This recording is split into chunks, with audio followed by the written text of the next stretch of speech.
Em nome do Pai, e do Filho, e do Espírito Santo. Amém. Queridos irmãos e irmãs, sejam muito bem-vindos para complementarmos a nossa última aula, que é sobre as fontes de fé da Igreja. Queremos começar rezando. Pai nosso que estais no céu, santificado seja o vosso nome, venha a nós o vosso reino, seja feita a vossa vontade, assim na terra como no céu. O pão nosso de cada dia nos dai hoje. Perdoai-nos as nossas ofensas, assim como nós perdoamos a quem nos tem ofendido. E não nos deixeis cair em tentação, mas livrai-nos do mal. Amém. Ave Maria, cheia de graça, o Senhor é convosco. Bendita sois vós entre as mulheres, e bendito é o fruto do vosso ventre, Jesus. Santa Maria, Mãe de Deus, rogai por nós, pecadores, agora e na hora de nossa morte. Amém. Glória ao Pai, ao Filho e ao Espírito Santo, como era no princípio, agora e sempre. Amém. Queridos irmãos e irmãs, sejam muito bem-vindos. Esta é uma aula, um encontro breve, bem resumido, onde nós vamos concluir aquilo que nós começamos no nosso último encontro. Nós falávamos sobre as 3 fontes de fé. Então, resumindo, onde que nós estamos até agora, nós estamos tendo uma introdução à teologia. Teologia que é a fé buscando compreensão, a fé buscando ser compreendida. A teologia é o estudo racional, é o aprofundamento daquilo que nós acreditamos. E aí nós temos como objeto de estudo aquilo que nós estudamos, Deus e todas as coisas orientadas, relacionadas a Ele. E esse estudo sobre Deus e as coisas relacionadas a ele acontece através daquilo que foi revelado por Deus e tem a sua plenitude em Cristo. A revelação ela já está completa, mas a revelação ela vai sendo compreendida progressivamente pela Igreja. E essa revelação ela é compreendida através das fontes de fé. Nós católicos temos 3 fontes de fé. Temos a Sagrada Escritura, a tradição escrita, temos a Sagrada Tradição oral, que é aquilo que a Igreja ensina desde o começo, através de documentos, através da liturgia, através da sua maneira de viver a fé, através da vida dos santos. Essa é a tradição oral, nós chamamos também de tradição apostólica. E aí nós temos, por fim, uma outra forma de fonte de fé, que é a compreensão da Bíblia e a compreensão da sagrada tradição apostólica, a tradição escrita, a tradição oral. Esta outra forma de tradição da Igreja, esta outra forma de fonte de fé é o magistério. Então nós temos a Bíblia, sagrada tradição escrita, a Bíblia, nós temos a tradição oral, nós temos o magistério da Igreja. E essas 3 fontes, elas são inseparáveis, é isso que nós vamos ver nesse vídeo de hoje. Nós estamos ali, se você tem a apostila, na página 21.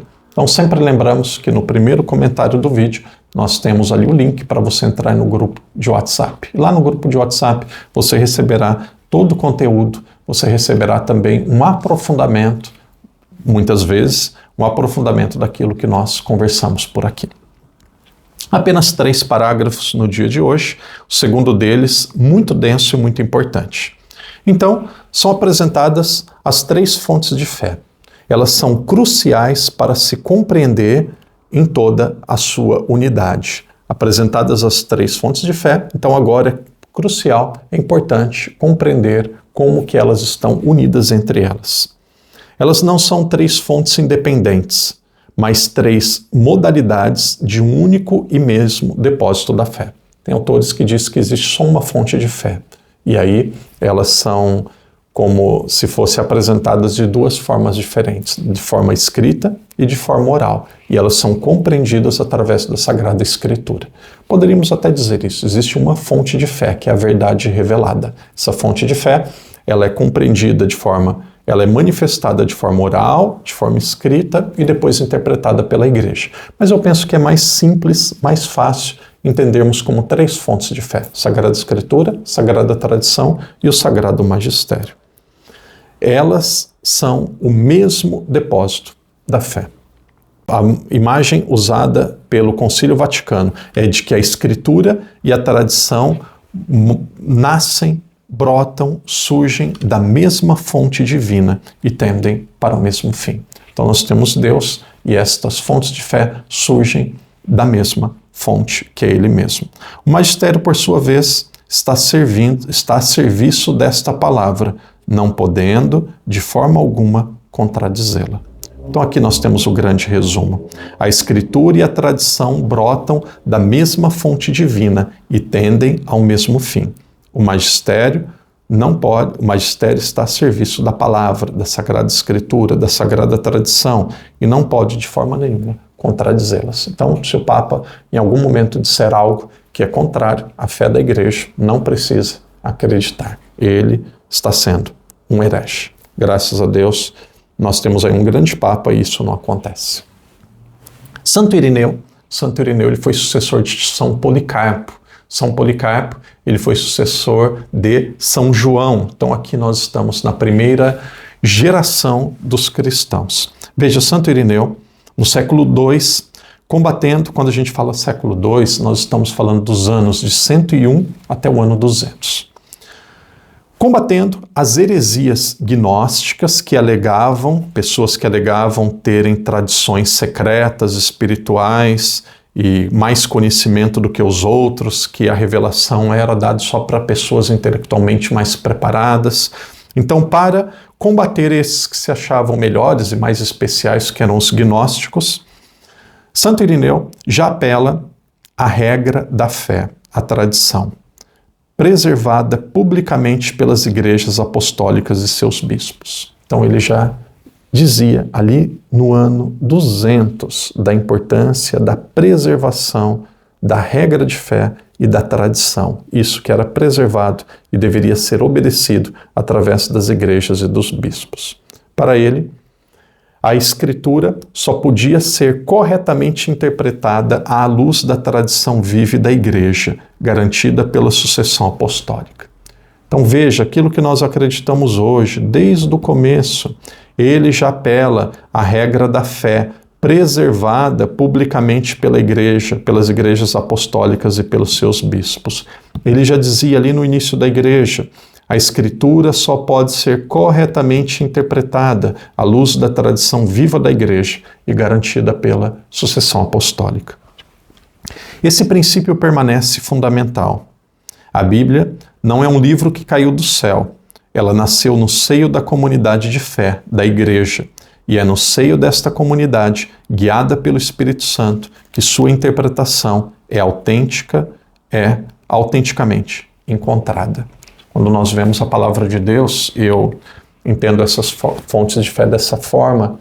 Aqui o padre não está dizendo que a tradição oral é mais importante do que a Bíblia, mas Jesus ele não pediu para escrever a Bíblia. A Bíblia, ela não veio com a definição dos seus livros sagrados através de uma pregação de Jesus. Ele não diz isso. Pentateuco, Gênesis, Êxodo, Número, Levítico, Deuteronômio. Jesus não diz. Evangelho, olha, são só 4, hein? Primeiro fica Mateus. Mateus não passa de 28 capítulos. Não. Ele diz, ide e pregai a boa nova. Bíblia não caiu do céu pronta, com zíper, marca de etiqueta e já um marca-página de presente de lembrança para nós. Não, ela não caiu. Ela foi definida por homens, definida por pessoas que com assistência do Espírito Santo tinham autoridade para isso. São Damaso. Ano 380, um decreto, Tomos Damasi. Então, a tradição, ela foi explicando aquilo que a Igreja acreditava desde o começo. E foi o magistério da Igreja, a autoridade do magistério, que definiu, por exemplo, a Sagrada Escritura. Como que alguém pode dizer que acredita na Bíblia e não acredita em quem definiu os livros da Bíblia? Então, essas 3 fontes de fé estão muito próximas e são inseparáveis. O Catecismo da Igreja agora vai dizer sobre a Sagrada Escritura, que para nós é muito claro, como que ela é uma fonte de fé. O Catecismo da Igreja Católica sintetiza esta doutrina com clareza. É tão grande a força e a virtude da palavra de Deus que se constitui em sustento e vigor da Igreja, firmeza de fé para seus filhos, alimento da alma, fonte pura e perene de toda a vida espiritual. E o Catecismo acrescenta: a Igreja sempre venerou as divinas Escrituras da mesma forma como o próprio corpo de Cristo. Portanto, tentar opor a Bíblia à tradição ou ao magistério é como tentar separar a água de uma nascente do seu leito. Perde-se o sentido e a direção. São Vicente de Lélis, no século V, comecinho da igreja, um padre da igreja com P maiúsculo, descreveu esse crescimento na compreensão da fé como um processo orgânico, no qual os dogmas da religião progridem, consolidam-se, tornam-se mais claros com o decorrer dos anos, com a expansão do tempo, com o desenvolvimento no espaço, mas permanecem absolutamente íntegros e imaculados. Isso mostra a indissolubilidade entre as três fontes da fé. Nós que somos católicos, os nossos irmãos protestantes, uma pessoa que quer estudar a teologia protestante, ele vai ouvir assim, sola escritura, só a Bíblia. Mas a pergunta é, como só a Bíblia, se a Bíblia ela não veio por ela mesma? Alguém precisou definir a Bíblia. Como só a Bíblia, se ela não foi autoescrita? A Bíblia foi escrita por alguém. Alguém definiu os livros que são bíblicos. Então nós temos uma autoridade que é anterior à Bíblia. E antes mesmo da Bíblia ser escrita, nós vimos isso ontem em São Paulo, nós temos um ensinamento que era oral. Por isso nós temos aqui duas fontes de fé, uma oral e uma escrita. E nós temos um magistério, uma autoridade deixada por Cristo para interpretá-la. Se quiserem ainda uma passagem complementar da autoridade do magistério, basta ir em Mateus capítulo 16, 18. Tu és Pedro, sobre essa pedra edificarei a minha igreja.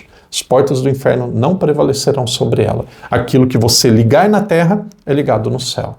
Aquilo que você desligar na terra é desligado no céu. E aí nós chamamos isso de ministério petrino. O que é ministério petrino? Jesus ele não criava ali um papa. Ele criava ali um ministério que deveria ser passado de pessoa por pessoa. Nós temos um sacramento, o sacramento da ordem. Eu estou ali dentro.